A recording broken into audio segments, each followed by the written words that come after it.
কিভাবে বানাবেন নিমকি চাট, সমস্ত খুঁটিনাটি তথ্য দেব আজকে আমি এই ভিডিওর মাধ্যমে। নিমকি চাট বানানোর জন্য নিয়ে নিয়েছি আমি একটা ছোট্ট গামলা, আর ওর মধ্যে ঢেলে নিয়েছি লাল নিমকি, পেঁয়াজ কুচি ও লঙ্কা কুচিটাকে আমি এর মধ্যে অ্যাড করে দেবো। গন্ধরাজ লেবু স্মেলের জন্য অ্যাড করে দিলাম। ধনে পাতা কুচি এটার করার জন্য অল্প পরিমাণে আমি শসা কুচিও বাদাম ভাজা অ্যাড করে দেবো। আমি কিষানের কেচাপ অ্যাড করলাম এতে। এরপর গাইস আমি একটা ছোট্ট হেল্প নিয়ে আমি এটাকে পুরোটাকে ভালো করে মাখিয়ে নেব।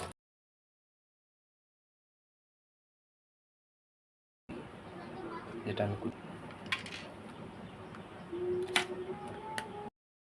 তারপর গাইস এর মধ্যে আমি আলুর চিপস অ্যাড করে দিচ্ছি।